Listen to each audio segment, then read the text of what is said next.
그런가 하면 조국 대표가 야권 200석이 되면 김건희 씨라고 표현을 했습니다. 씨의 법정 출두 모습을 볼 수 있다라는 얘기를 했습니다. 이 역시 상당히 부적절해 보입니다. 들어보시죠. 민주당, 조국혁신당을 합해서 200석을 넘는 것을 두려워하는 사람은 윤석열, 김건희, 한동훈 외에 두려워하지 않습니다. 200석이 있으면 김건희 씨가 법정에 출두하는 모습을 모두 보게 될 것입니다.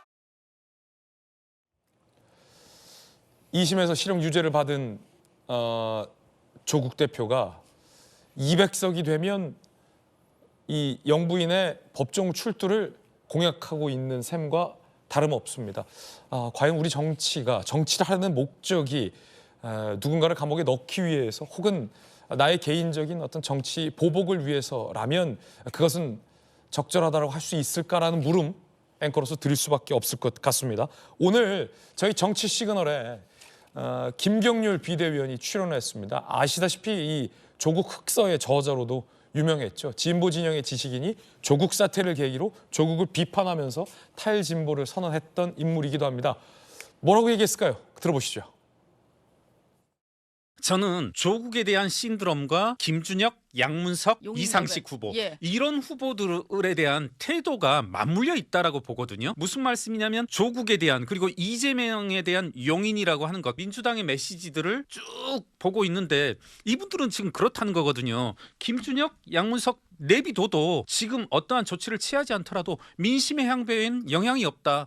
있더라도 극히 미미하다. 지금 이런 태도로 일관하고 있거든요. 그런 것들이 정말 우리 사회를 좀먹는 뭐랄까요? 상당히 기생충카 같은 암흑이 퍼지는 그런 배경이 되고 있지 않나 이런 생각을 합니다.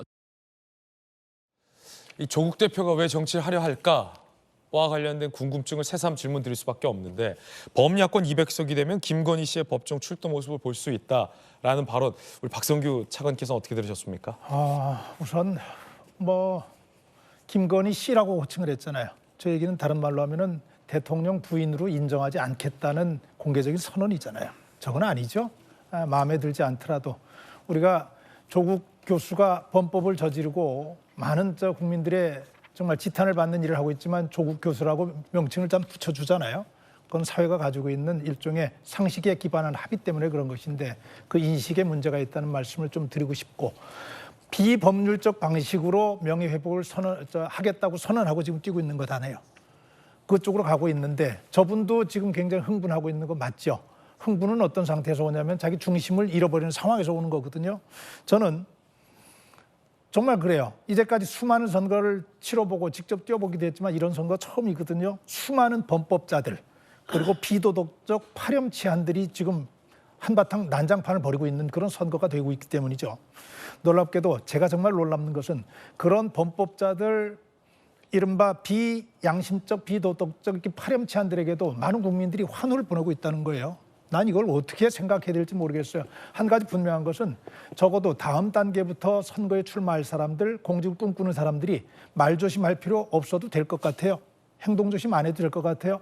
내가 죄를 졌기 때문에 나는 그 자리에 나가지 못할 것 같아. 이런 생각 안 할 것 같아요. 이젠 다 나간다고 할 것 같죠. 저는 어저께 보니까는 이재명 대표가 그런 얘기를 하더라고요. 이번 선거를 통해서 윤석열 정부에다 경고장을 던져야 된다 이 얘기하는데 저는 상당 부분 윤석열 정부가 경고장을 받아야 될 이유가 있다고 생각합니다. 오만한 부분이 있었고 무능한 부분이 있었죠. 그런데요. 윤석열 정부가 경고장을 받아야 한다면은 이재명 대표는 레드카드를 받아서 퇴장을 당해야 할 사람이에요. 조국 대표 레드카드 받아서 퇴장을 받아야 될 사람이야. 법을 만드는 사람들이 앞장서서 법을 어겼고 그걸 가지고 미안해하거나 부끄러워하지 않고 오히려 나는 그럼에도 불구하고 당당하다고 다른 사람들을 매도하는 이 현실을 법을 만드는 사람들이 이 상황을 어떻게 볼까요? 하나만 생각해 볼까요? 지금 180석 가지고 민주당이 윤석열 정부가 가는 길을 사사건건 막아 나섰지 않습니까? 그래 툭하면 특검한다 그랬고 툭하면 국정조사하고 또 툭하면은 해임안 내가지고 가는 길들 막아놓고 그랬다가 해임안이 헌법재판소에서 기각되는 경우도 있었고요. 여당 때는 안 하던 방송법 개정한다고 밀어붙이고 노란봉투법 개정한다고 밀어붙이고 일부러 싸움을 유도하는 듯한 그런 모습을 통해 가지고 윤석열 정부가 가고자 하는 길을 못 가게 상당 부분 막았잖아요. 그게 우리가 알고 있는 현실이잖아요. 그러면은 국정이 이렇게까지 가고 있는 지금의 상황에는 윤석열 정부 책임 당연히 있죠. 그러나 거대 야당 180석 야당의 책임자로서 이 문제는 똑같이 책임을 느껴야 하는 것이 마땅하죠. 저는 이 얘기를 꼭 좀 드리고 싶어요. 내일 투표기 때문에. 그렇습니다. 거짓 지도자 그리고 위험한 정치꾼들은요. 국민들의 건망증이라고 하는 그 바탕 위에서 성장하고 더 힘을 키워간다고 하는 사실을 좀 기억했으면 좋겠어요. 우리가 지난 일들을 너무 쉽게 잊어버리고 너무 쉽게 용서하고 그리고 그냥 편에 매몰돼 가지고 환호성을 지르는 이 현상에 대해서 이번 선거가 지나더라도 한번 우리가 좀 고민을 해봐야 되지 않나 그런 생각을 좀 합니다. 예, 이번에 민주당 조기현 부위원장의 반론도 청해 듣겠습니다.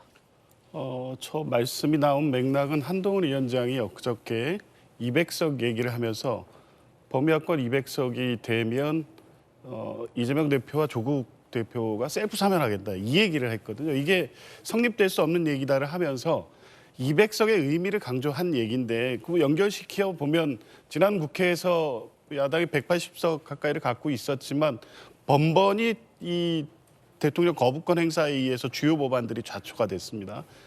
이런 부분을 상징적으로 보여주는 게 김건희 여사에 대한 특검법. 이거를 이제 더 진행시켰을 경우에 이제 보게 될 것이다 이렇게 말씀한 건데 적어도 이번 선거에서 국민들의 가장 중요한 정서 중에 하나는 윤석열 정부는 한동훈 위원장이 그렇게 공정과 상식 법치를 얘기해왔지만 그게 공정하게 적용되고 있느냐에 대한 국민적 문제의식은 분명히 있습니다. 이번 선거에서도 보면 뭐 대통령 주변에 대한 수사가 제대로 안 되는 부분도 있고 여당의 후보들 가운데 직전에 특별 사면을 거쳐서 후보로 출마하는 분들이 있고요. 또 이번에 최상병 사건과 관련해서 공수처 수사 대상이고 출국 금지된 분들이 후보로 출마했습니다. 이렇게 전체적으로 이 정부가 공정과 상식 법치를 얘기한 정부가 2년 동안 그렇게 해왔느냐에 대한 상징적 모습을 보여주는 하나의 사건이 김건희 여사의 특검법이 있었고 이런 부분들이 범야가 제대로 그 정도의 의석을 갖게 된다고 하면 그러한 것을